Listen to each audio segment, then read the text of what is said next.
Qardabanin polisi oğurluq faktına görə axtarışda olan 1992-ci il təvəllüdlü F.A.'nı saxlayıbdır. İstintaqa görə o müxtəlif vaxtlarda yaşayış evlərinə daxil olaraq məişət əşyaları və texnika oğurlayıbdır. Məhkəmənin qiyabi qərarı ilə azadlıqdan məhrum edilən şəxs hazırda penitensiar müəssisəyə yerləşdirilibdir.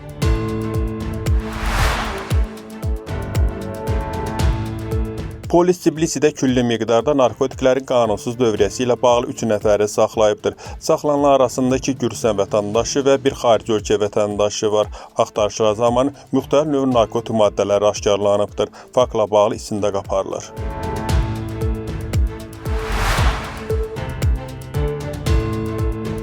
Dövlət Təhlükəsizlik Xidmətinin məlumatına görə 4 ayrı-ayrı cinayət işi üzrə korrupsiya və digər ağır cinayətlərdə şübhəli bilinən 4 nəfər saxlanılıbdır.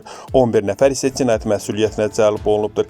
Birinci iş üzrə Marinoyla-Lomtagor Alget yolunun bərpası zamanı saxta sənədlərdən istifadə etməklə 2.089.000 lari dövlət vəsaitinin mənimsənildiyi müəyyən edilibdir. Ekspertiziya nəticəsinə əsasən yol istismar üçün yararsızdır və yenidən bərpa olunmalıdır. İkinci iş Kasıb Bələdiyyəsində rüşvət faktı ilə bağlıdır. Milli Qida Agentliyinin əməkdaşı 560 lari müqabilində ətin yoxlanılmadan satış üçün saxta arayışlar hazırlayıbdır. Üçüncü iş üzrə Tbilisidə 7.000 Amerika Birləşmiş dolları məbləğində saxta pul dövrəyə buraxan şəxs saxlanılıbdır. Dördüncü cinayət işi Samekrol bölgəsində yol tikintisi zamanı 254.000 laridən çox vəsaitin dələduzluq yolu ilə mənimsənilməsi faktı ilə bağlıdır. Nəticədə yol yararsız vəziyyətə düşübdür. Faktla bağlı istintaq davam edir.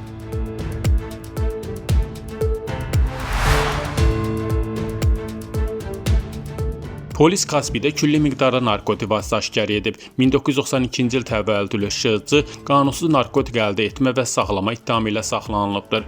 Kaftisxevi kəndində aparılan baxış zamanı saxlanılan şəxsin evində və həyatyanı sahəsində 712 qram qurudulmuş marixuana götürülübdür. İstintaq Cinayət Məcəlləsinin 260-cı maddəsi üzrə aparılır. Maddə 20 ilədək həbs cəzasını nəzərdə tutur.